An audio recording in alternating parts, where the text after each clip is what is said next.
The Remarkable People Podcast. Check it out.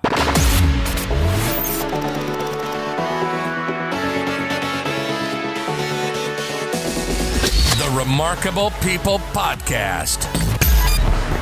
Listen, do, repeat. For life. Hello, friends. I'm David Pasqualone, and welcome to this week's remarkable episode, The Simone Knego Story. This week, we are going to talk about climbing Mount Kilimanjaro and the lessons our guest has learned. We're going to talk about the importance of family, adoption, figuring out what you want to be when you grow up, right? I'm 44 and I'm still trying to figure it out. So hang on tight. Before we get into this remarkable episode, I know you've listened to a lot of episodes in the past. If you love our podcast, please like it, share it, give us a 5-star review on Apple and other podcast directories. And if for some reason you can't, let me know. Write me at davidpasqualone.com. Check out the show notes and you can find a link. So before we get into this remarkable episode with Simone, let's thank our sponsor, Pam Heinold Realty and Pest Safari.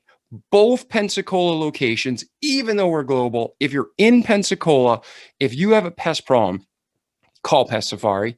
The Huey family has been in pest control for years. They have patents, they have inventions, they have Ghostbuster type equipment. I've even used them to help me find a leak one time under the floor of my home.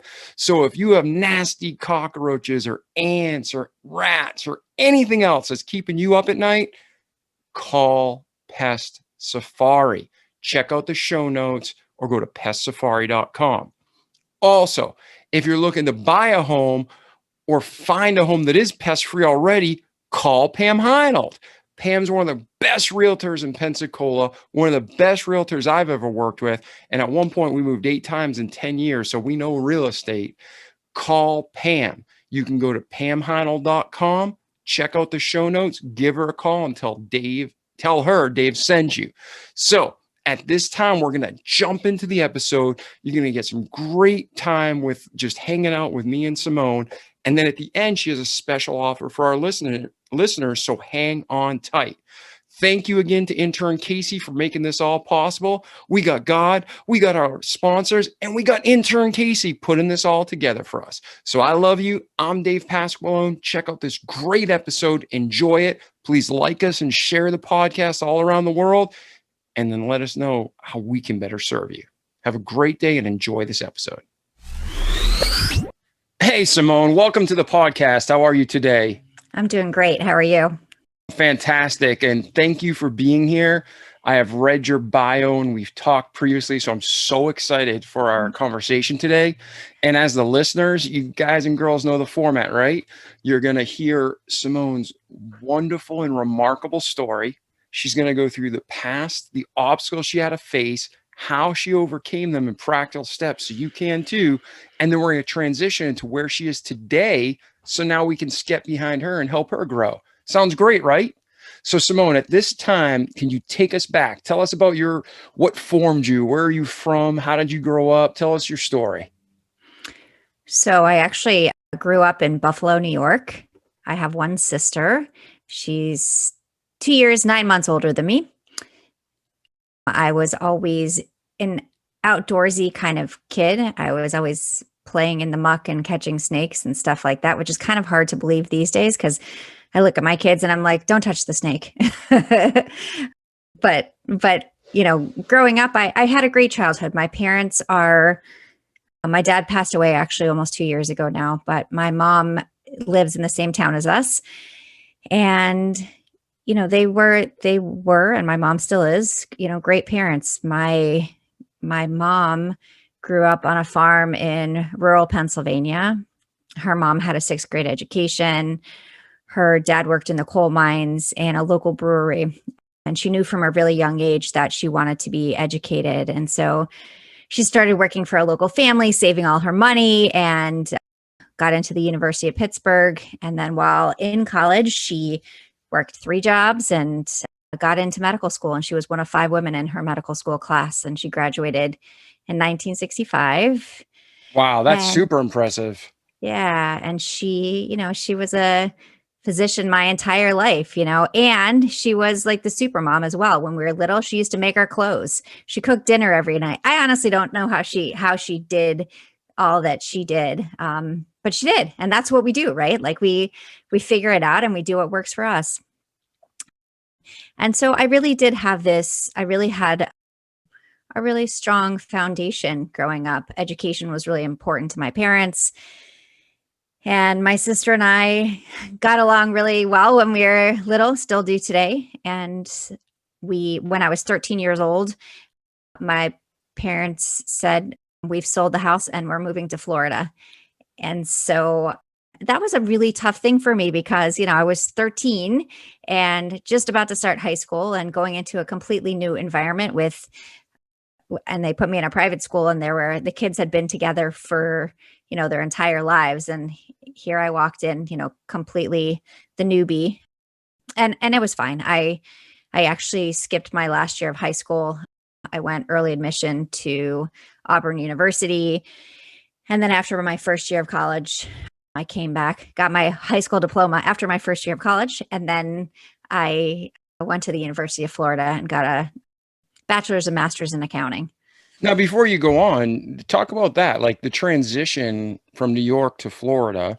And then when you got there, what kind of adjustments did you have to make?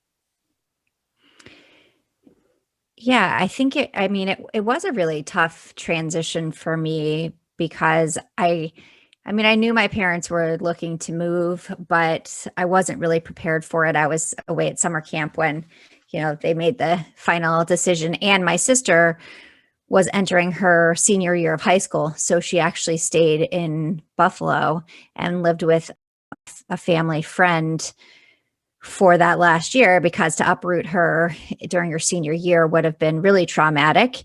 And that was really tough too. So basically, I went from being in Buffalo with the kids I was used to, and then, my sister staying, back in Buffalo when I moved to Florida. And, getting used to, for one thing, moving from Buffalo to Florida is like two weather extremes. I just remember, and I'm 13. I just remember like sweating all of the time. And I'm like, how do people live here? Okay. Now I've lived in Florida now most of my life. And so I know how people live here, and I know why they live here. Because we like the heat. We love the heat here. Yeah, But and yeah, you get used to it. And then I remember being at a baseball game with my son, and he pretty much grew up in Pensacola, and he had a jacket on in 90-degree weather. I'm like, are you kidding me? But he just grew up in it, so you get used to it, right? Yeah.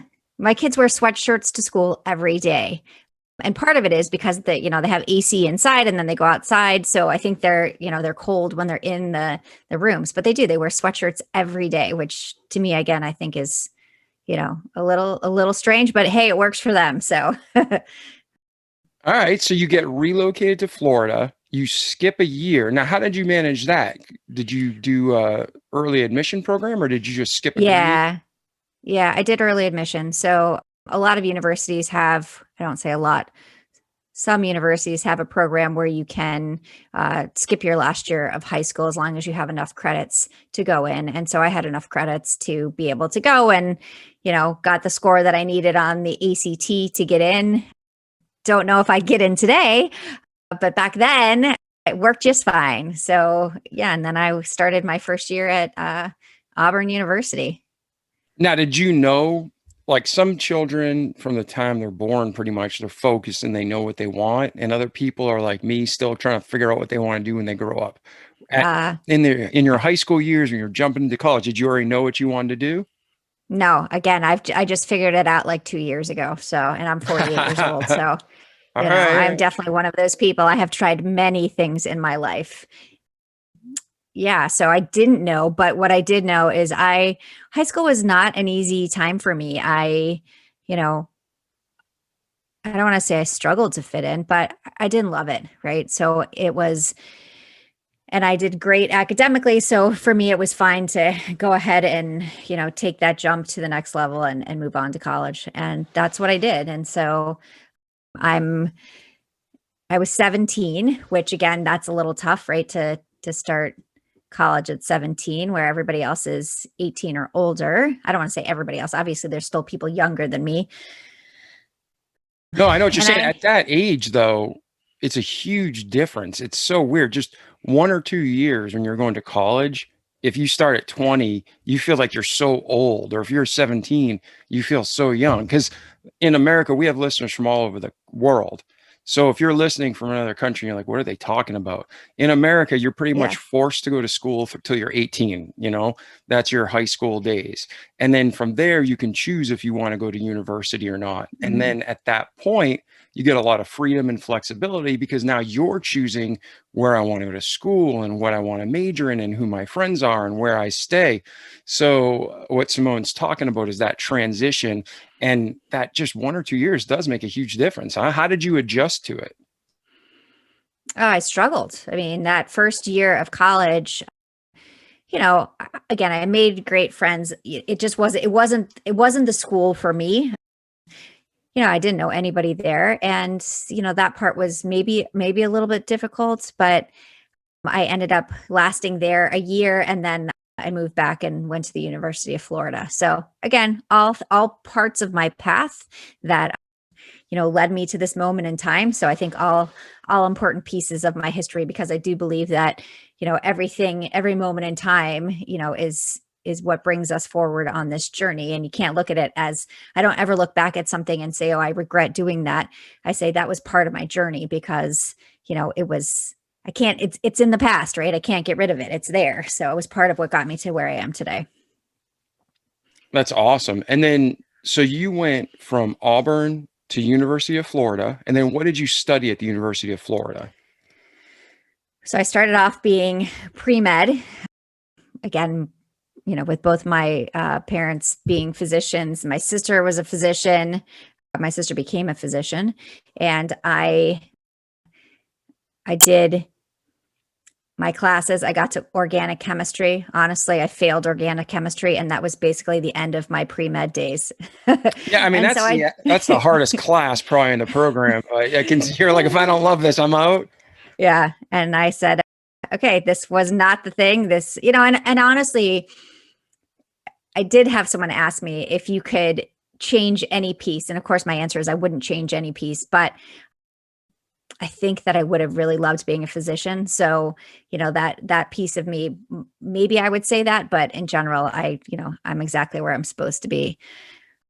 And that's the right attitude. That's what you're thinking. And if you're a listener, Simone's talking about how she had to make a decision and adjust and then change a decision. It's not even that she made a bad call or a mistake. It was just part of her journey of learning and growing and sharpening her as a person and bringing her to where you're going to hear she's been at the top of the mountains and with beautiful children. So keep going. So now, and the other thing too is, I remember sitting in classes in college, and I originally went for engineering because I had people talk me into it. I had professors talk me into it, and I never wanted to be an engineer. And I thought, okay, I'll go to engineering school just so I could maybe sell robotics in the future, right?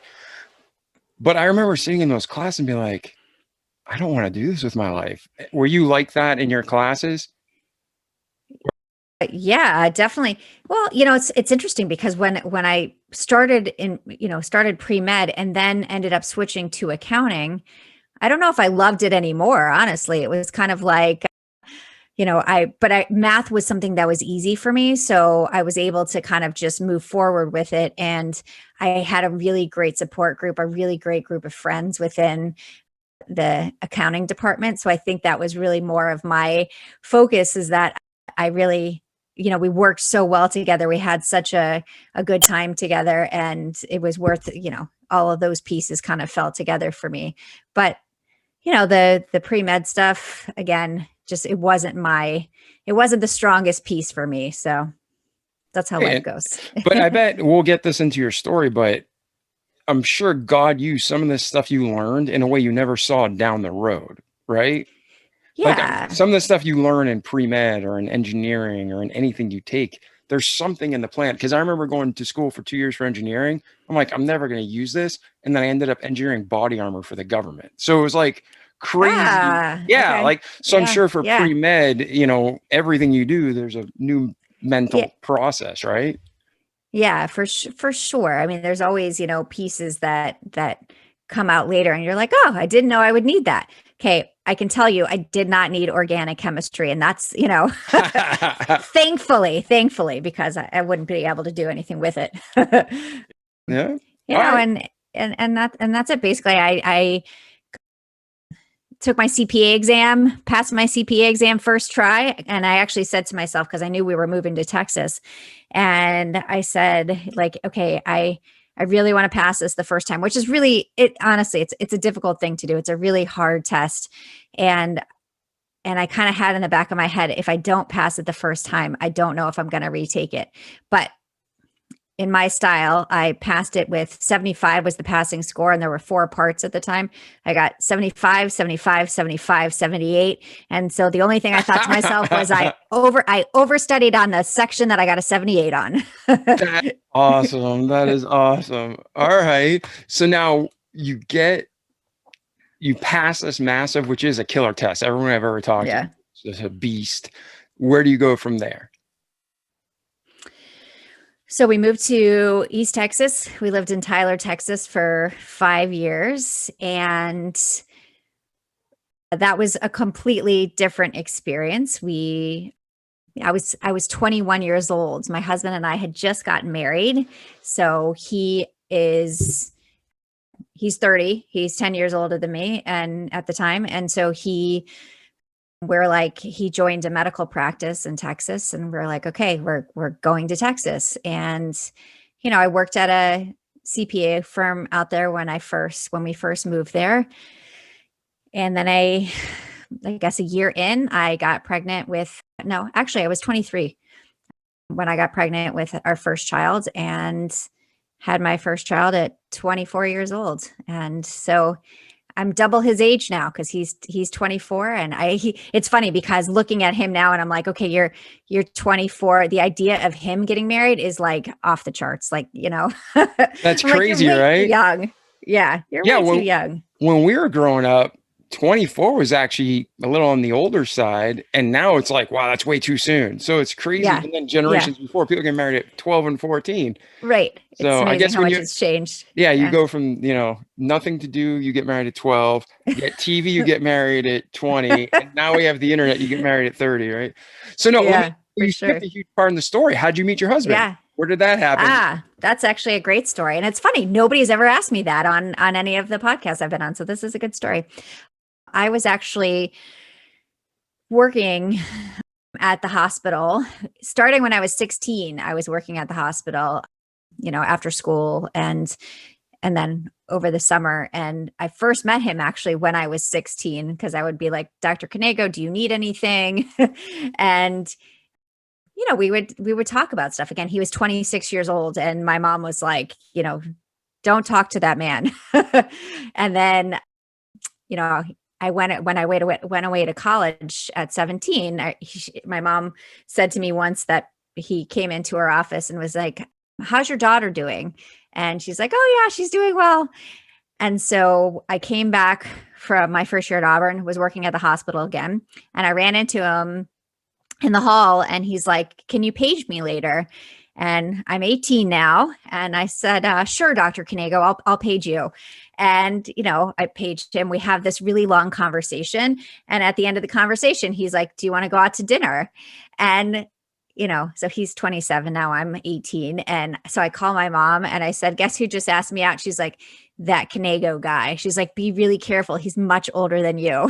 And yeah, she wasn't wrong, but, so we ended up, I was 18. We, I remember still going over to friends' houses for dinner, and they're like, we can't serve you wine because you're underage. And I'm like, that's just fine. It's okay. And then we got married when I was 21. And we're still married today.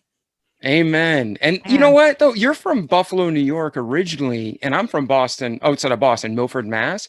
And it's more European culture where a lot of times the men are 10 years older than the women. So was your mom more of the American mentality where like, I don't like this? Or did she come from that European mentality where 10 years is fine? I think she was just more concerned because she felt like I was too young. I don't even think it was like, specific in her mind that, oh, this guy is, 10 years is like way too much. I think it was just like, I just think that you're too young to be dating anybody. What does a mom want? Don't date anybody, stay. What do I want? Stay home. No. Yeah. And a dad doesn't want that for sure. Dad's yes. Yeah. Never date anyone. But yeah. So, and again, like everything for a reason, right? So like, it turned out to be an amazing life together. And my mom couldn't have wanted anybody else for me to be married to. Like she thinks he's like the best thing ever. So, it's been really good. So, well, that's fantastic and how it should be. So Yeah. now you guys move to Texas. He takes a job. You said you got to practice in Texas, and then you're there at 23 and you have your first child. So pick up the story there. so yeah. And that was, again, I'm away from family. My parents actually ended up moving to Texas to be near us because this is now their first grandchild. And so I had Jacob when I was 24, and after we had Jacob, we ended up buying a farm. And like, that was like a thing from my childhood, is that I loved horseback riding and I always wanted to live on a farm. My husband, not so much, but he's really good at going along for the ride and kind of enjoying the moments anyways. And so we ended up buying a farm. I ended up teaching horseback riding lessons, running a summer camp. And then almost 4 years later, I had my first daughter, and it's hard to believe she's actually going to be 21 on Sunday. So wow, that's amazing. Yep. And we lived on this beautiful piece of land that, and I had my horses and dogs, and it was a lot of fun living out there. A lot of work, obviously, cleaning up after the horses, and my favorite thing would be to go on the tractor and mow the property, which my kids are like, you did what? I'm like, yep, that was back in the good old days. But, really cool things. And then when Emma was about 8 weeks old, we moved back to Florida. And the decision was really, my parents didn't love being in Texas. They were going to move back. They moved back to Florida. My husband's parents live in Florida. And, we really wanted to kind of stay close to the family, but also he had a great practice in Texas. It was just it was a level 1 trauma center. So when he was on call, he couldn't do elective cases because it was just so busy there. And so it was just very, very, not that being a physician is ever not stressful, but it was just extremely stressful. And when we saw that there was an opportunity to move back near family, we were like, okay, we're going to take the opportunity. So that's what we ended up doing. That's awesome. So now you move back, you have 2 children at this point. Yep. And then your daughter's name's Emma. That's my daughter's name. Yeah. Is her middle name Grace by any chance? No. All right. No. So you have 2 kids, you move back to Florida, and then are you still doing accounting work at this point? Or are you just full-time mom? Now I'm full-time mom. Okay. Which is freaking, that's why I was like, that's hard enough to have 2 kids and be a full-time mom, let alone do that and working. So I was trying to figure out where you're at this point. Yeah. At this point, I'm full-time mom, and I, another interesting transition, but it was great to be close to family, especially now with 2 kids.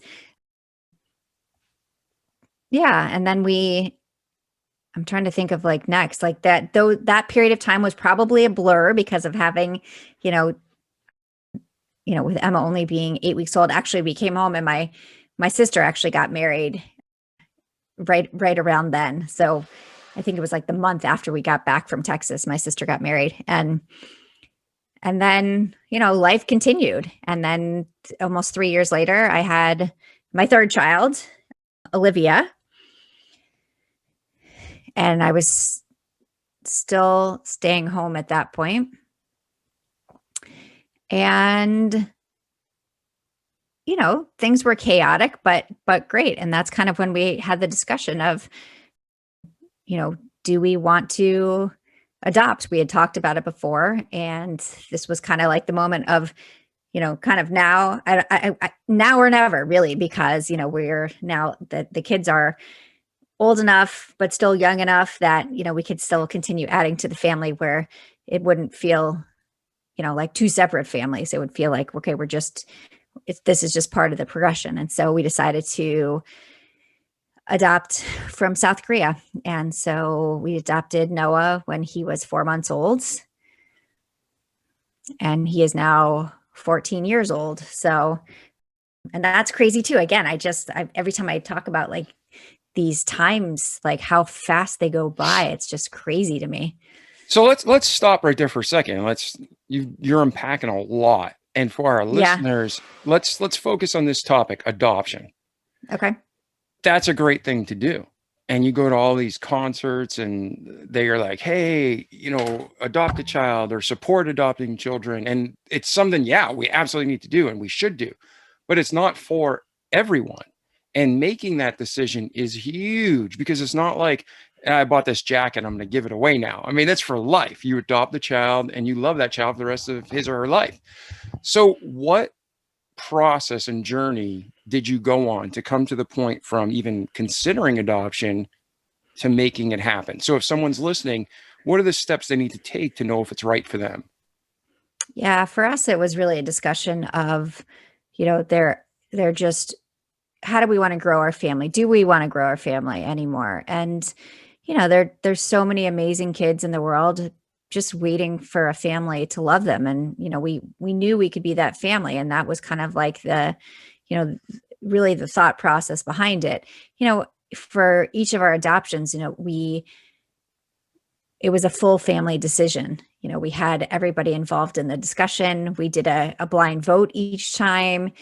Obviously, when the kids were, under 2 or under 3, their vote didn't really, they were going to just say yes, so that part didn't really matter. But, we wanted everybody to be on board because it takes an entire village, right? And so, and we wanted them to feel like they were part of the process and part of, raising these children as well, all together. It's just like they're just your siblings, just like everything else. And we wanted to make sure that they kind of felt like they were included in all of it. And it worked really well for us. And what made you guys think to adopt? Like, where did it go? Like most people, they have 3 kids. Like, I'm busy. This is enough for me. But what was on your husband and your heart that you're like, let's look at adoption? Well, we had actually looked at it in between Jacob and Emma. So there's 4 years between Jacob and Emma. So after we had Jacob, I didn't get pregnant right away. And so we started looking at, other options. And that was when the discussion actually started. And then of course, as the discussions got a little bit deeper, then it was kind of like, oh, wait, you're pregnant. So that kind of ended that discussion at that period of time. So, and that's when when we were back in Florida and we said, should we revisit this? Let's sit down and have a conversation. This is something that we talked about that we wanted to do. And, with 3 kids, can we still do this? First of all, are there programs available to us to be able to do this? And the answer was yes. And do we want to move forward with it? And the answer was yes. And we went from 3 to 4 and chaos to more chaos. And it's fabulous chaos. And then, so now you have Noah. You said he's from South Korea? South Korea, correct. Okay. Yep. And then what happens next in your life? That was a really crazy year and a half, 2 years. Noah is an amazing kid, he has a lot of sensory issues. So I always joke about how much, he used to cry. He's 14 now, so only when appropriate now. But he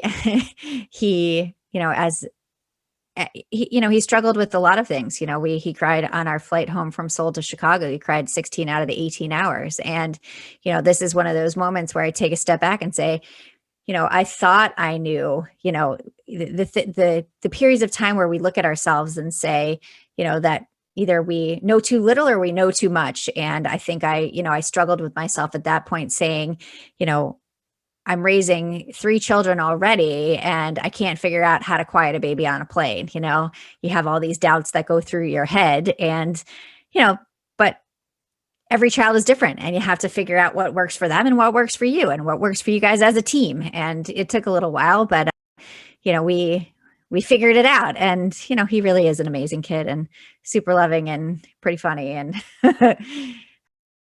and then, so that was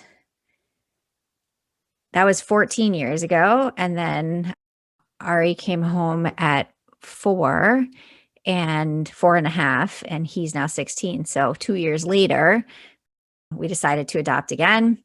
And we looked at, programs that were available to us, and we fell in love with Ethiopia. There are amazing children.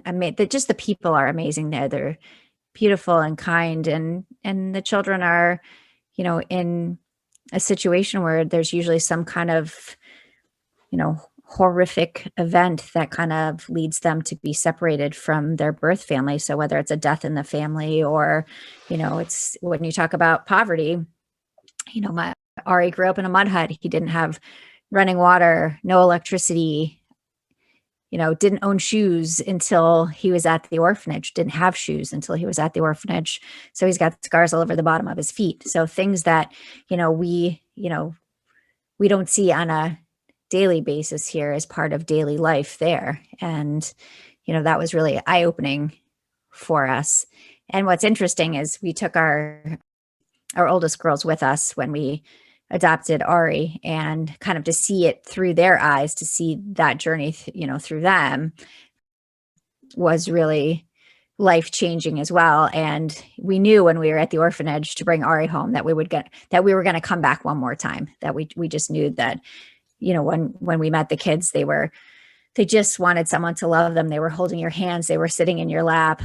It was really, really emotional and really an amazing experience. Yeah, I've never been to Ethiopia, but one of my great friends, Haile, is from Ethiopia, and he loves the country. And and everybody I've met, all his family, all of his other friends from there, just amazing people. And they love, Ethiopia overall, they love God. They love, Reaganomics, and the country is actually one of the fastest growing economies right now because of it, because they're moving out of that poverty, because they're implementing good fundamentals. So that's fantastic. So you had Noah, you had Ari, and then you go back again. And what did you take home this time? We adopted Millie. So again, the way the system works is that they match you. The adoption agency matches you with a child, and so you get a referral photo and a little bit of history on the child, and so it was Millie, and she's a beauty. She had the saddest eyes I had ever seen. She had kwashiorkor, protein deficiency that had she had this extremely distended abdomen. She had giardia, all of these things where, again, we don't think about on a regular basis here. But kids are so resilient. It took her a year once she was home to really get well, to get rid of everything that she had. And if you met her today, you'd have no idea. She's such a cool kid. All right. Hey, I can't wait to see. Send us a picture of your whole family, and I'll put that. Some people are listening to the podcast. Some people are watching the video cast. But wherever you are, check the show notes, and I'll have a link in there to a picture of Simone and her family, so you can check out these 6 beautiful kids, her husband, and even what Simone looks like. Yeah, there we go. Now, most people, they have 6 kids. They're busy. They just focus on the children, the family, and they kind of get in their groove and move forward. That's what you did, right? Certain days of the week. Yeah, I'm just kidding. No. Tell us. So take us from the 6th child to bring us in the transition into where you are today. What's happened in between those 2 milestones? Oh my gosh, there's so many things. How long do we have? There's no time limit. It's totally up to you. Our listeners know they can pause and come back. So you just tell your story. So a lot of the things that happened in between then and now, when we talked about at the beginning about figuring out what I wanted to be when I grew up, right? Like, so all of these things that I actually went back to school to be a teacher. So I have a master's in accounting. I'm a CPA. I decided, you know what, I kind of have my own classroom at home. Why not actually, go back to school and become a teacher? And so I did that. And then I taught for about 3 years. And unfortunately, it was with 6 kids now at home, the babysitting expense was a bit higher than what I was actually getting paid. And so I decided, okay, let me figure out something else that would work for me in terms of, working. And so I went into medical sales and did that for about 7 years, and also went and worked in sales for a coffee company, a cereal company. I did all kinds of different things, really kind of, saying, I want to really learn this, and then let's see where it goes. And again, I think for a long time I struggled because I didn't know where I wanted to be. I didn't know what I wanted in terms of professionally. And maybe that goes back to the whole organic chemistry piece. I don't know. But I know now, like, this is where I'm meant to be. This is what I love. So what I love is I love talking to people. I love sharing my stories, because if I can impact one person, then, sharing personal details of my life is all worth it. So then 2015, I had a really fun and unique opportunity to go climb Mount Kilimanjaro. Wow, that's a dream. That really is a dream come true for guys like me and ladies. But some people are like, heck no. So tell us about that. What made you want to do it, and what was it like doing it? So the way it started was one of my husband's closest friends had actually climbed it the year before. And so he called my husband and said, hey, and he went with an organization called the Live Strong Foundation. They were raising money for their foundation for cancer patients. And so he called my husband and said, are you interested? And my husband was like, no, but call Simone. So they called me, and I said, you know what? Yeah, I would love to. I mean, give me a challenge and mix it with philanthropy. I'm definitely there. Had I climbed anything before? No. And again, don't let that discourage you, because, again, you train, you set your mind to something, you train really hard for something, you do the follow through. I really believe that you can really do whatever you put your mind to. Now, but you have to do the work. You have to do the work. Yes. And that's quite the work. Explain for those who don't know what Mount Kilimanjaro is, because that's not a little bump. That's a massive endeavor. So explain Mount Kilimanjaro. Yeah. So it's in Tanzania. It is 19,341 feet at the summit. And it's the highest the freestanding peak in Africa. And, it's the great thing about that climb, however you want to say it, is that it's not technically challenging. And that's why people can attempt it when they haven't done other climbing expeditions before. And that's why it worked for me. There's things that are, trust me, it's not easy. There's nothing easy about it. Like just the getting rid of your creature comforts and sleeping in a tent on a hard floor when it's, 10 degrees outside, like all of those things are, learning to go to the bathroom outside, all of those things are part of it, but it really kind of, for me, it was really not just the physical challenge, but the mental challenge as well, saying, I'm going to do this. And again, following through with it. And I did. And it was even more special because I was with, it was called Survivor Summit. So a lot of people that were on the trip were cancer survivors. They were climbing in honor of a family or a friend who, had either passed away or was currently in treatment. And it just added that extra layer of determination and grit. And it really was such a powerful group to go with. And, I say this a lot, but, when you talk about leadership, leadership at Elevation, which is our our leader for the trip, his name was Chris Warner, is Chris Warner. He wrote a whole book about leadership at Elevation because, what do you do, right? Like if something's going wrong, how do you work together as a team? And again, we're 16 people who are perfect strangers. And, obviously we figured out how to do all this together as a team. And it was really probably one of the most amazing experiences of my life. And, reaching the summit and really saying, looking back down again, everything that has happened in my life, the good, the bad, everything that I struggled with, and saying, I just did this. And all of those moments in time, led me to the summit. Yeah. And making the summit, I've done a little bit of mountain climbing and not near 19,000 feet. I mean, oxygen becomes an issue. Actually, I remember thinking to myself, I don't know if I can take another step. And you have to mentally do it. It's not about physical. So what are give us some lessons from Mount Kilimanjaro. What did you learn from your journey on Mount Kilimanjaro?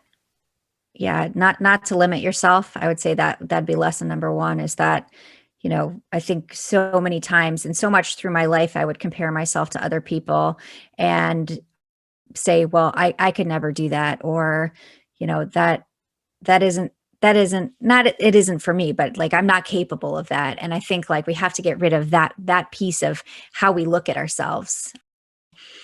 I think also that how important it is, as a parent, as anyone, actually, the self-care piece, how that to do something for yourself because you want to do this. And for me, it was such a great lesson for my kids. Again, I'm not a mountain climber, but I did take 2.5 weeks away from my family to experience this. And I think it's great for them to see that, yes, you can do these things. You take the time, you work really hard. So I think it was a great lesson for them. We talk about moms being selfless, and I think it's important to be a little selfish sometimes. Selfish in a good way, not selfish in a bad way, but selfish in a way that kind of adds to the self-care piece that, when my kids look at the things that they can do in their future, that they're going to believe in themselves. Yeah, and talk about that, because a lot of people are confused, and I still sense a little I don't want to say guilt, but there's a difference between self-care. Self-care is good, taking care of yourself, because if you don't have it, you can't give it to your kids or anybody else. And selfishness, that's a whole different level. Yeah. And so describe the difference to the audience between self-care and selfishness so they don't feel guilty in becoming a better person. Yeah. The reason I use the word selfish, someone said it to me once when I was telling my story, and she said, I'm saying this in a really positive way. So I'm not saying, I'm saying that I was being selfish in a way that positively impacted my kids. So the self-care thing, I think, is so important. We have to take some time for ourselves, whatever it is, whether it's, a 15-minute run, something that we feel really good about, because I think when we do stuff like that, it really does add value, what we bring back to our children. I feel better about myself when I do something for myself. I feel great when I do stuff for my children, but I also feel really great when I make the choice to do something for me. I come back with, refreshed. I come back with a new outlook, an extra layer of patience, all of these things where I think that we don't allow ourselves, which I think is not the right way to look at it. I think that it is really important to take some time for ourselves, because for me, it makes me a better person.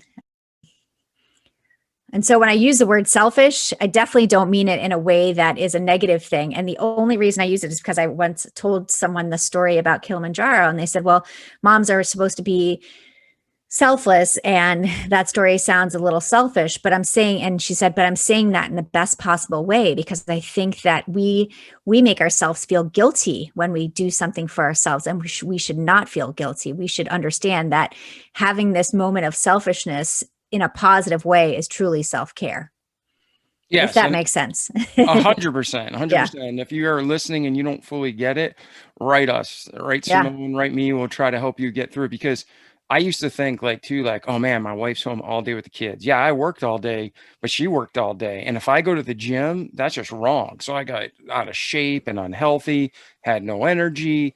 And now I'm a worse husband and father. So you really got to take care of yourself so you can take care of those you love. And not everybody has to climb Mount Kilimanjaro. That's quite Right. high. Right. I mean, that's a great, I mean, that's tough. So I remember carrying a guy down the mountain because he had, what is it called? Like not oxygen deprivation. Elevation sickness. Elevation sickness. Yeah. Yeah. The dude was nuts. Like he literally, it was like he was high on drugs, and I had to put him on my shoulder and carry him down. And I was already exhausted. So it's like, how Yeah. did you do 19,000? I don't, how long, how many days did you like go Yeah. so far then acclimate, or how far did you go each day? 5 days up, 2 days down. The summit day was, you go from a little bit over 15,000 feet all the way to the summit. Obviously, that's the most difficult, but the rest of the days are to get you, to get you acclimated to some sort of elevation. And, it's not a race to the top. It's, 1 foot in front of the other and small steps. And that was one of the biggest things that, our Chris Warner would say all the time, like, don't waste your pennies, really understand that if you're going to expend all this energy at this kind of elevation, you can't get it back. So you really got to take those small steps and, really kind of really focus on what you're doing. Focus on this moment, like focus on exactly what that footstep means to you. And, it was really a powerful message. I'm not trying to beat anybody up the mountain. I'm not trying to race up there. I'm really trying to enjoy every step I was taking. Yeah. And those are great life lessons. I mean, you said, don't limit yourself. Self-care is important. Small steps in the moment. Those aren't just for climbing a mountain. Those are everyday life. So those are great Yes, lessons you learned. Thank you for sharing them. So absolutely. now you get to the top. Before we move on with the rest of your life, describe that experience, because everybody's experience up there is a little different, but it's just, I don't want to be, it's close to God. I mean, you're literally not just physically higher, but there's something spiritual about mountain climbing, at least to me. What did you feel at the top? Yeah, it's funny that, no matter what situation you're in, your personality comes through, right? So like, I'm at the top and I'm feeling pretty good still. Like they have the oxygen, the thing that they stick on your finger to check your oxygen level. And I was still at about 75%, which was pretty good. And there were some people that were in the 50s, and I could tell. I was like doing the mom thing. I was like, I think your lips look a little bit purple. Hey, let's check your oxygen level. And I'm like, so even at the summit of Mount Kilimanjaro, I'm still trying to be the mom of the group, and I seem to take that with me everywhere I go. And I'm proud of that. I think that's a good thing. But Yeah, you're in mom mode. And just yeah. so the listeners know, like a healthy O2 level is 92 and above. You don't want to be below 92 or they're like, you got issues, right? Right. And so you're climbing a mountain at 50 to 75. That's just insane. Yeah. I mean, there's no way to, and that's why you can't stay that long at the summit, because obviously, low oxygen levels, low oxygen to your brain obviously will affect you, for a very long time. So, but yeah, I mean, I think that really looking at that moment, at that accomplishment, and whatever, your religious beliefs are, the spiritual part of that, standing on a mountain, the summit of a mountain that high, and kind of looking around, and you see the world a little bit differently. Like, at least for me, looking at the other mountains around and saying, this is just unbelievable. The view from here, what everything looks like, how different it looks from up here.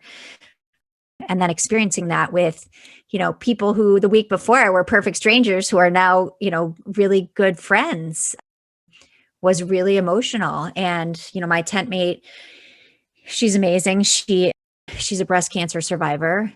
And so, seeing her take those last few steps to get to the summit just was such a powerful thing. Also, the guy who I climbed with the last day, who was my summit buddy, his name's Mike. He had,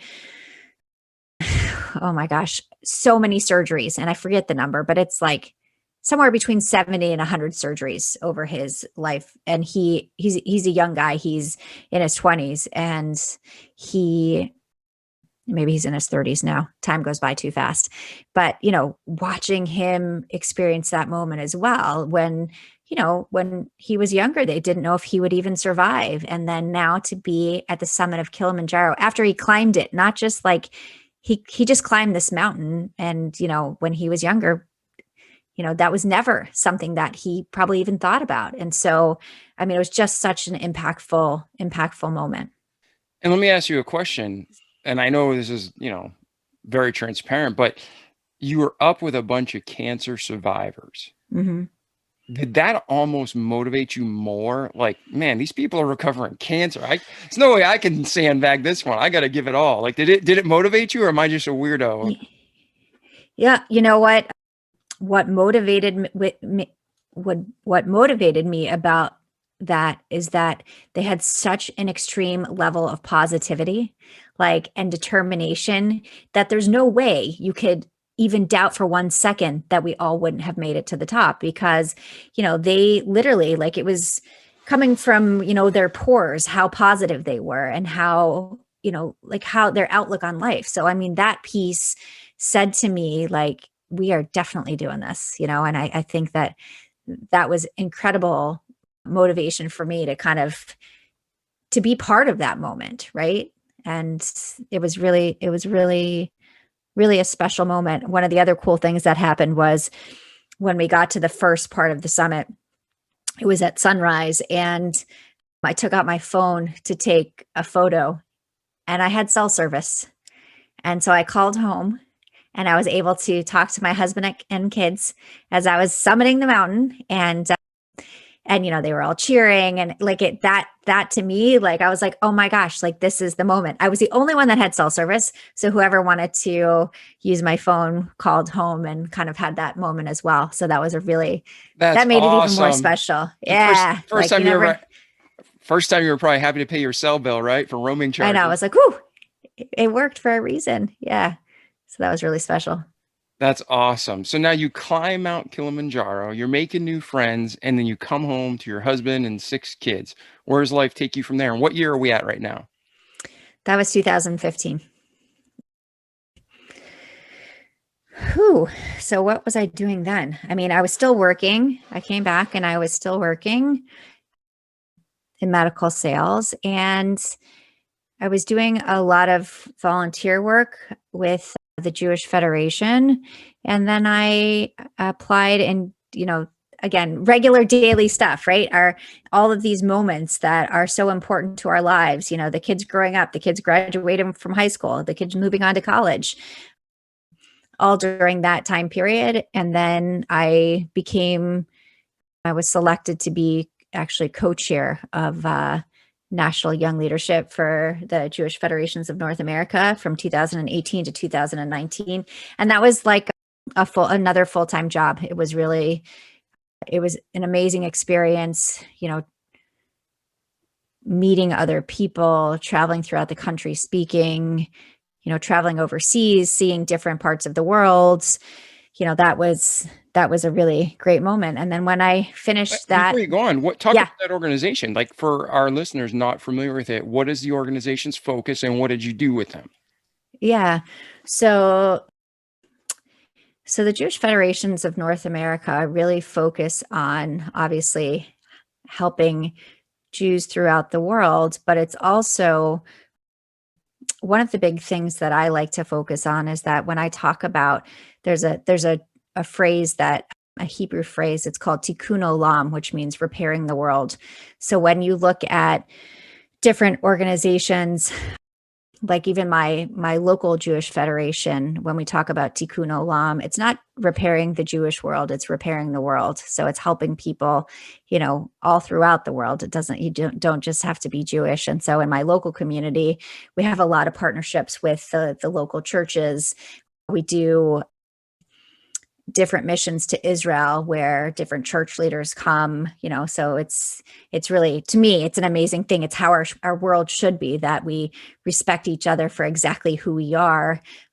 And so I was, in that time period, I was the chair of Young Leadership, which was a group of 350 people from across North America that We did leadership training, really kind of worked on our leadership skills and how we could come back and help in our local communities.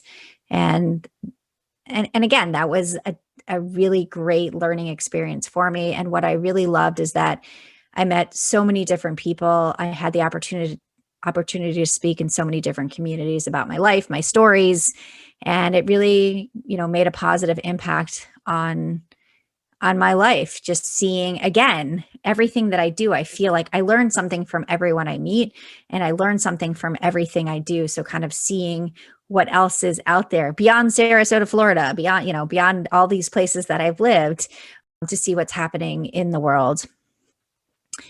And after that, I actually pause one more time. Sure. I mean, I don't want to keep interrupting you, but I want to make sure go you're ahead. hitting Keep things. going.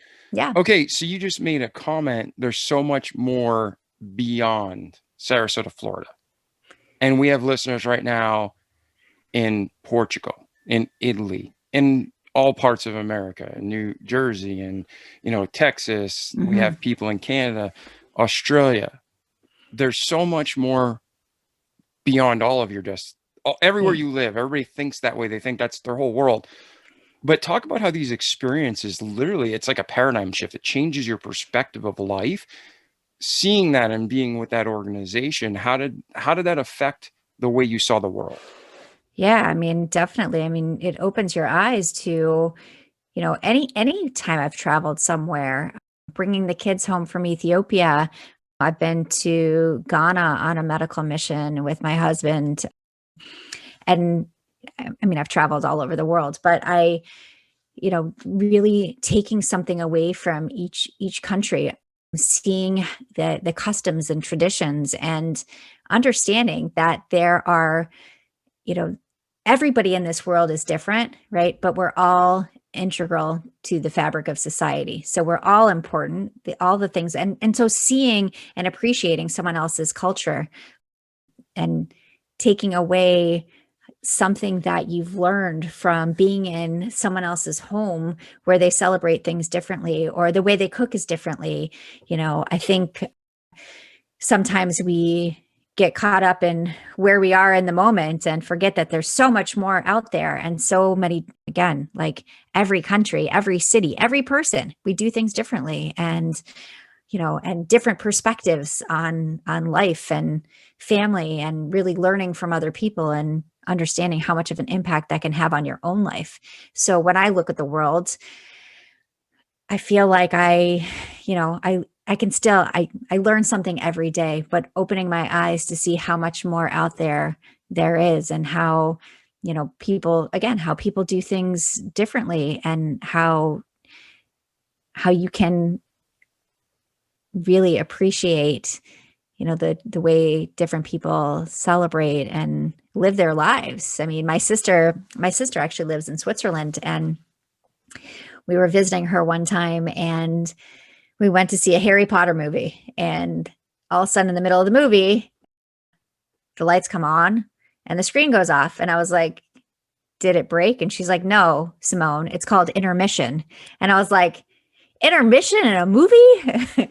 And, like, what a great thing, right? But here, I think people would like lose their minds. Like, we have 2 hours and 15 minutes to get this movie done and get on to our next activity. Where there, it's like the whole experience, so appreciating those moments, the chance to slow down a little bit. And she's like, yeah, you have like 15 minutes. You can get up and get a cup of coffee. You can go to the bathroom and come back and, finish the movie. And I was like, honestly, it's brilliant. But like, I can't see it happening here because we're like impatient. We got to get to the next thing.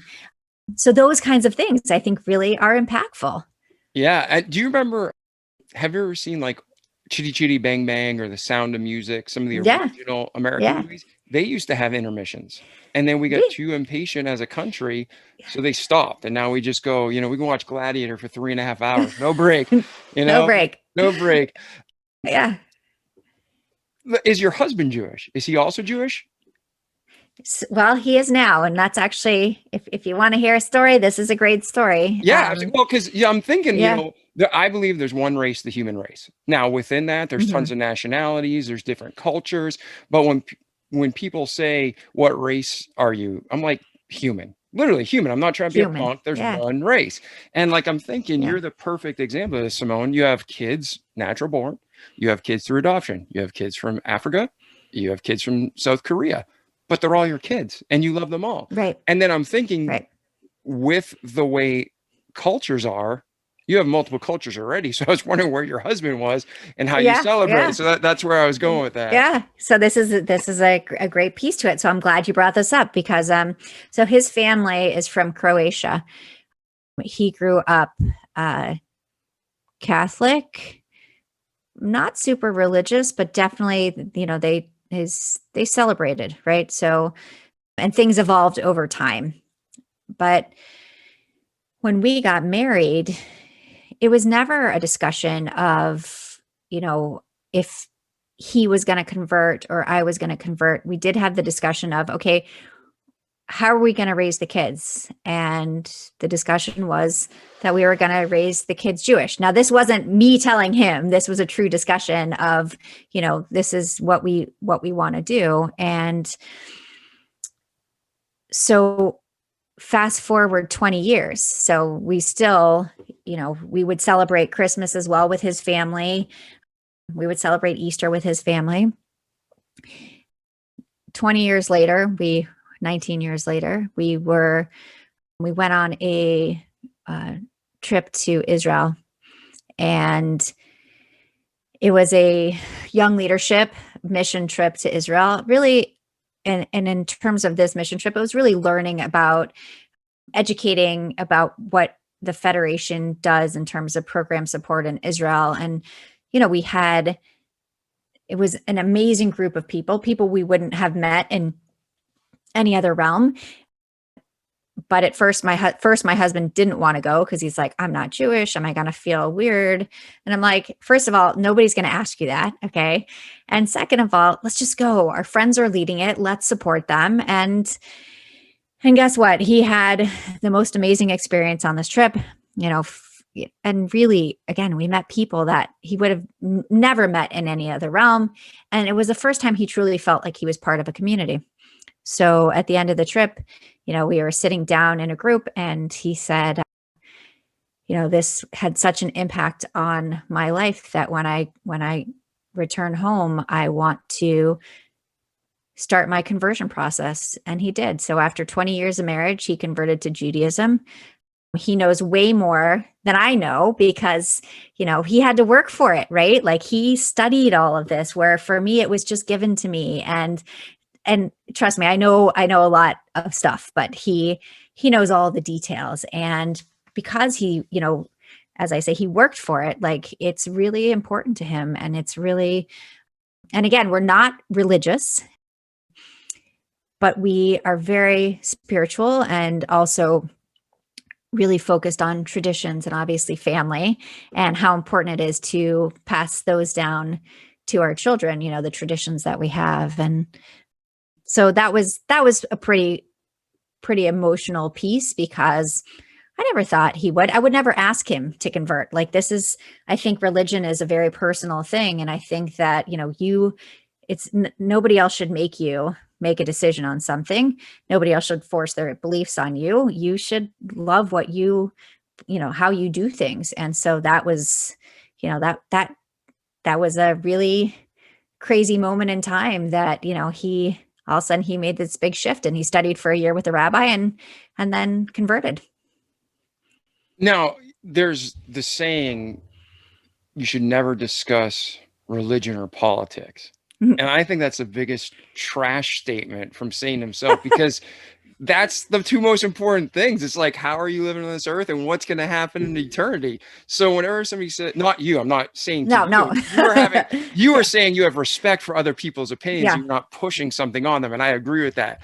But we're talking openly about, you know, God and religion. And I just, to me, I think that's the most important thing in the world, because what's the average life? 70, 80 years, we die. Well, then what happens for eternity?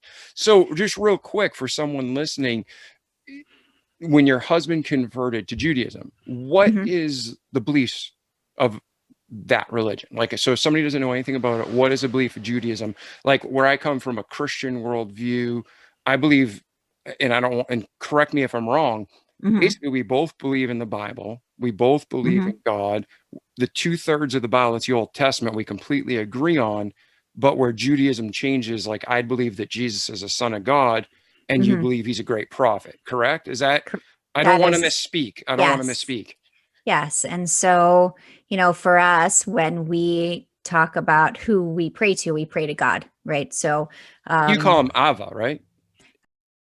Or like, how do you refer? Because isn't like, I think people say Abba, but it's pronounced Ava, and it means like daddy, right? In Hebrew, well, or how do you? Abba is dad, but Hashem is one word for God.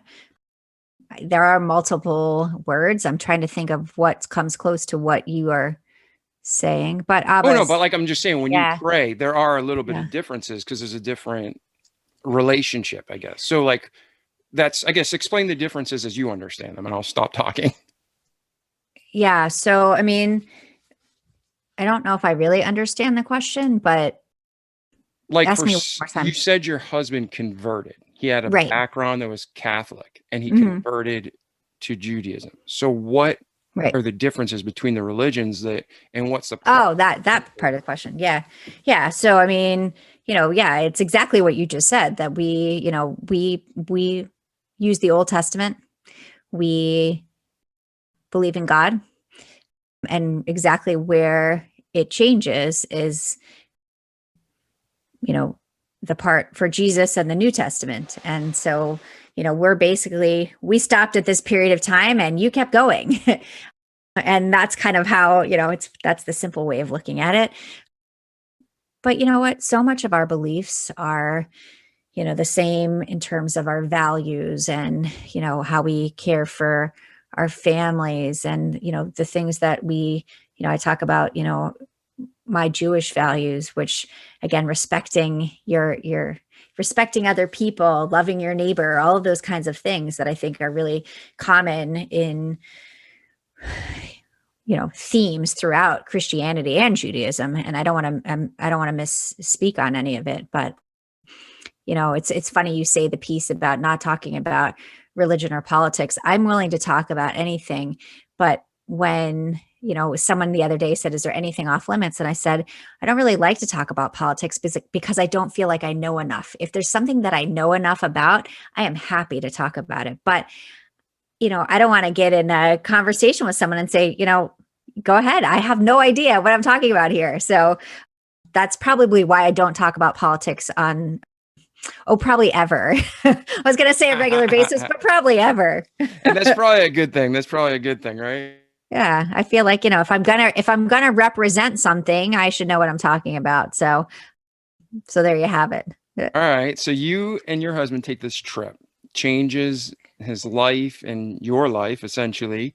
From there to where you are today, what's the rest of the story? The rest of the story is really after my time from 2018 to 2019 as co-chair. That was kind of like the beginning of why I decided to write this book. I was doing the events that I was doing, speaking in other communities and really telling my stories.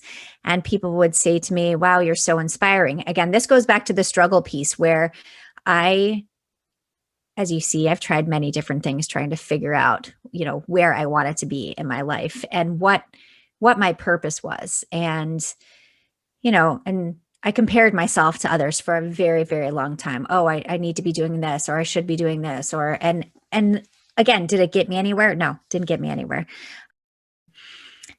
So that was like the time period where, I would get off stage and people would say to me, wow, you're so inspiring. And I'm like, well, and I couldn't even say thank you. Like someone's giving you a compliment, and I have learned, and trust me, still it's a struggle to say thank you when someone says, "Hey, Simone, your hair looks great today," and I'm like, my response used to be, "Oh, I think it's a little too frizzy," or whatever. And the response is thank you. Someone's taking the time to give you a compliment. So that's like the struggle piece. So when someone said to me, wow, you're so inspiring. And I'm like, me, really? And, you hear it a few times and then you're kind of like, well, that's the whole point, right? Like that it's the little things I believe it's the little things that we do every day that make a huge impact. So, the things that you're doing in your life to, do good things for the world, to do good things for your neighbor, to be kind to other people. To me, those things make such an impact. And so that's when I started thinking, okay, when people would say, well, do you have a book? No, I don't have a book. Oh, you should write a book. And I'm like, well, I'm not a writer. And again, that thing of like putting that on me, I'm not a writer. Well, could you be a writer? Like, honestly, think about it, Simone. Like, you love telling stories. How do you put them down on paper? And that was kind of like how it all came about. And then I just started, putting things down on paper and really, understanding that it was important to share, all aspects of my story, not just the triumphs, but the tragedies, the bumps in the road, because again, they're all part of my journey. Again, I couldn't write a book long enough to cover everything. So it's like bits and pieces. Probably I've told more in this interview. No, I'm kidding. There's a lot in the book, but there's so many things that happen in your life that kind of define your path. And, you can't write them all down, but that was kind of, how I got to that point. And then really sitting there, it took me a year to kind of get through everything. And then, the book's out there in the world, and I talk about my kids, my family, Kilimanjaro, and the way I see the world. And, I've had really good feedback, which is great. And I have learned to say thank you. And, that's a big step.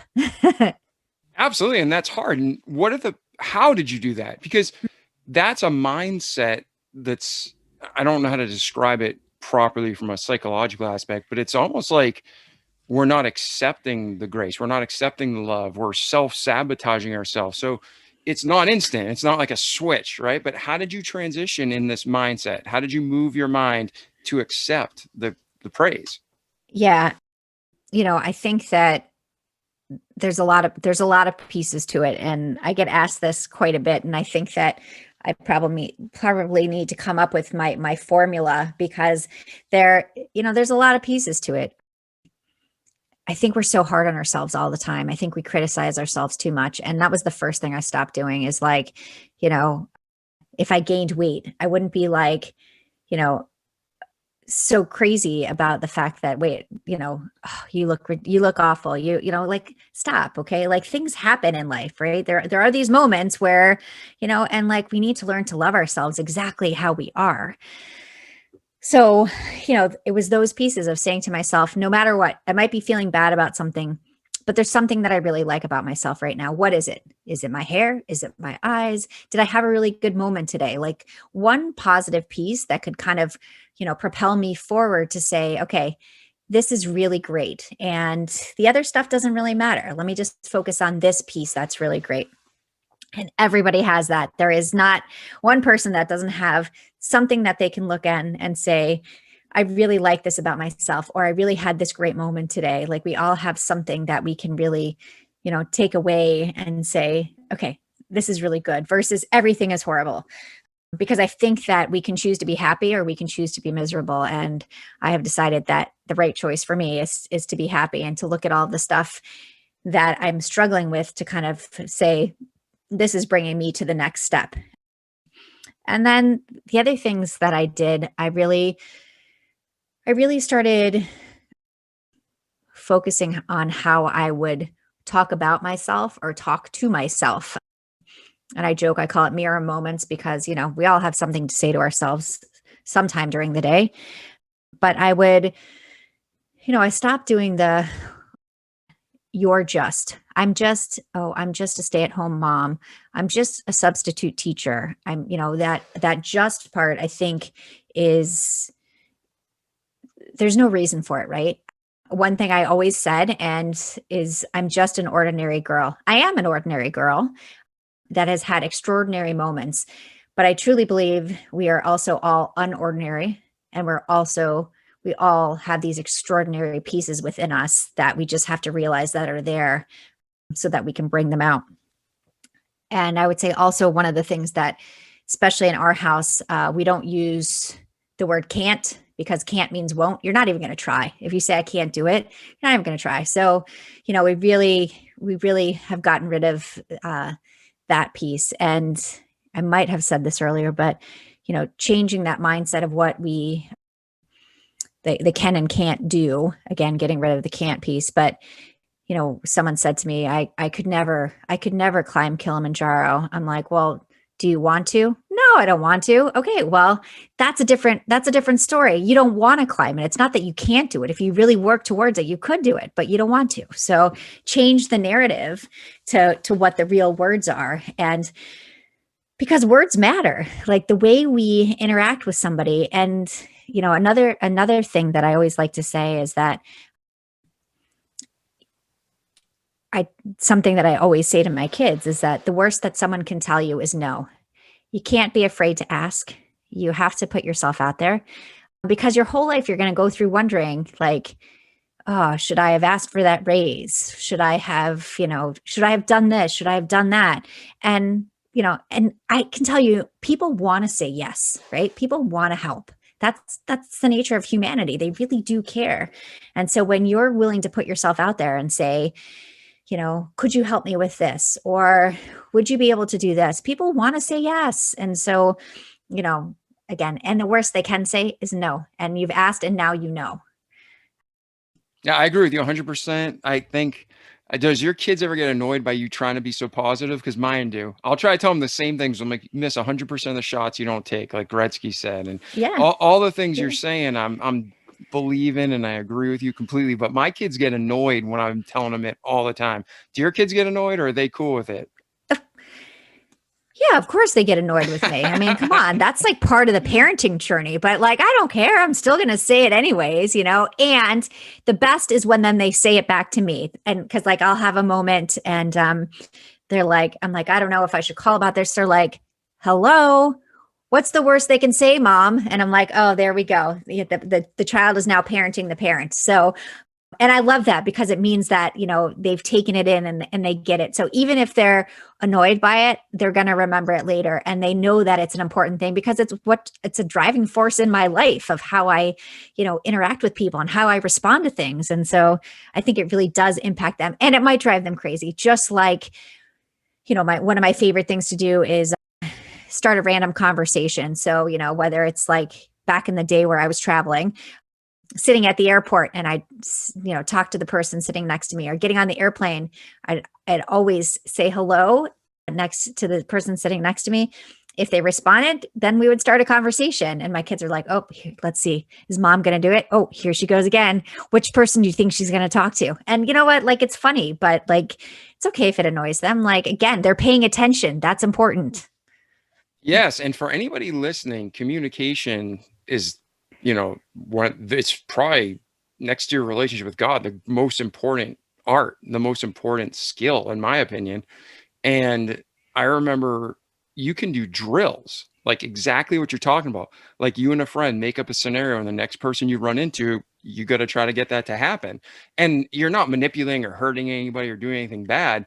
But what you're trying to do is learn to listen to people, encourage them, and guide a conversation. And especially if you're in sales or in any kind of public speaking, or trying to move an audience a certain direction, that's great practice that Simone's telling you.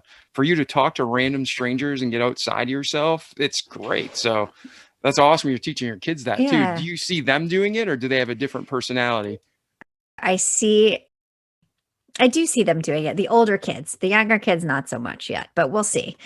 But and again, I'll be like, do you want to, and they're like, remember, mom, we're not supposed to talk to strangers. I was like, oh, okay, here we go. So yeah, but definitely with the older kids, I see them, reaching out and like having a conversation and being confident when they get up in front of a group of people. Like, that to me is huge. Like, understanding that your words have value, and that you can impact people with your words in such a positive way, in a negative way as well. But we focus on, the positive way that you can impact people.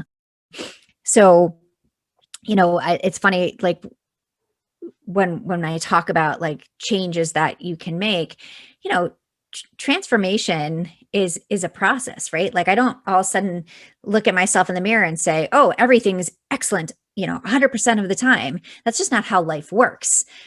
But really that, it's a journey. Transformation is a journey. It's not an event. It takes time to kind of see yourself differently, again, because that's really, my focus is that we don't need to change who we are, because we all have these extraordinary pieces inside of us, and we need to see that. We need to see those pieces to understand and really believe in what we're capable of. Yeah. Have you ever seen our logo? Did you see our logo? Exactly what you're saying is we have, and you can, well, I'll send it to you. And obviously, if Yeah. you're looking at the podcast, look at the cover as a listener, but we have people each season, and they're average, everyday, ordinary people, but they're remarkable inside as the superhero. So you got the superhero shadow behind them, because we all have greatness that God put inside of us.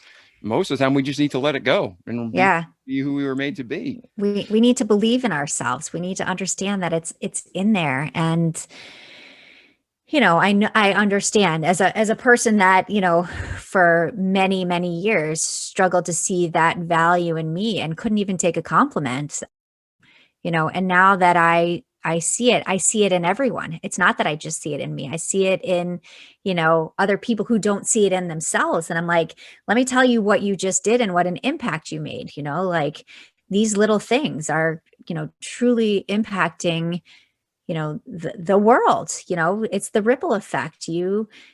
And talking about the communication piece, how important that is, especially now, this human connection piece where, depending on where you live, but in general, right? Like we don't have the same kind of human connection that we had a year and a half ago, and understanding that there are some people that, I was on a call with a friend the other night, and I'm thinking, people say to me, oh, it must be such chaos. You had all 6 kids home again during the pandemic. How lucky am I that I had all 6 kids home during the pandemic? Like, right. Like I never thought that I have the whole gang back together. So I was really lucky. But for people who, are alone, how much more alone they feel right now. So sometimes your conversation with them might be the only connection point they have during the day other than a sales call. And that's why I think it's important, like even when we get on a sales call, that you talk to the person about being a person, not just the fact that they're the voice at the other end of the phone. They're a human, they're living a life. How's your day going? Tell me about your day. Anything good happening? Like, I think that to me, again, one of those things where the kids are like, oh, here she goes. But I think it's so important that we take the time to do things like that. Yeah, 100%. I think you're spot on. So let's do this. We went from your past through today. Is there anything we missed before we move forward? Because I don't want to skip anything that's significant or that you want to talk about. And then we're going to get into the name of your book, what you're doing today, and where you're going, and how we can help you get there. So is there anything we missed to this point in your life?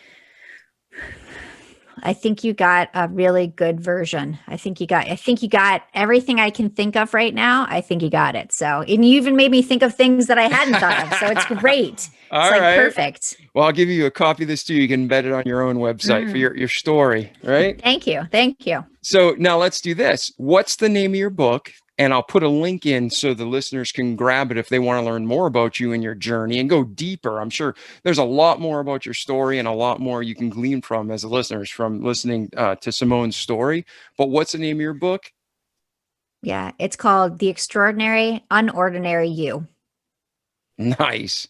And then can they buy it on Amazon? And yeah, you can get it on Amazon, basically any place online where you can get a book, you'll find it. So that's awesome. That's awesome. Yeah. And then where are you going from this point? So when did you launch the book? When did it come out? And then what's your goals with it? Yeah, it launched in October. My goal is really to get my messages out. Again, when I go back and say, and exactly what your title is, the whole, being an ordinary girl. I am an ordinary girl. We're all ordinary. We're all unordinary, and we all have extraordinary pieces.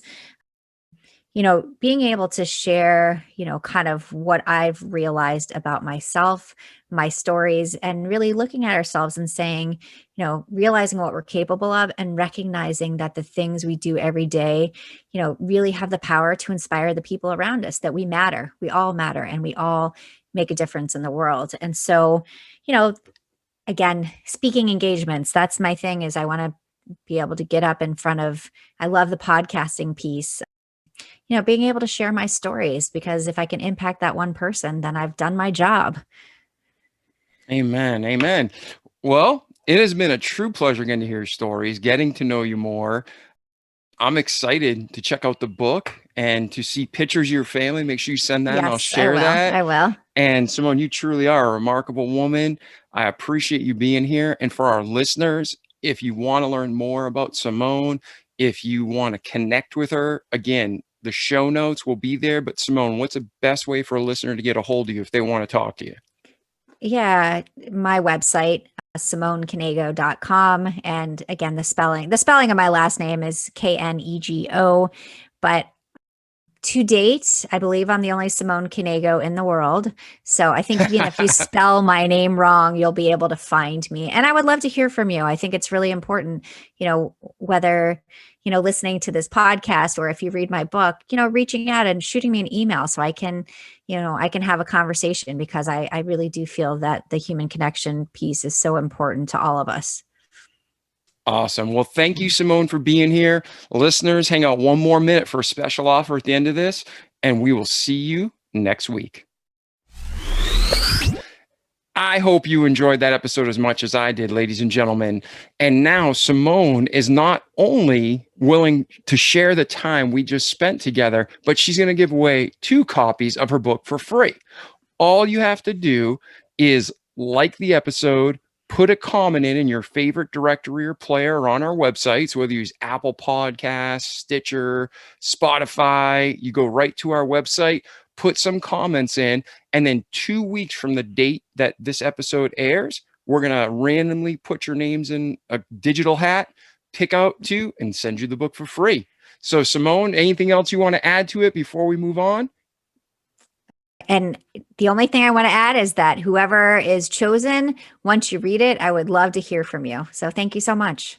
Awesome. Awesome. So thank you, Simone, again. You truly are a remarkable woman. To our listeners, we hope you get this, you grab it, and like our slogan says, don't just listen, but do the good things. Repeat them every day and have an amazing life. I'm Dave Pasqualone. This is a Remarkable People podcast, and we'll see you next week. Ciao. The Remarkable People podcast. Check it out.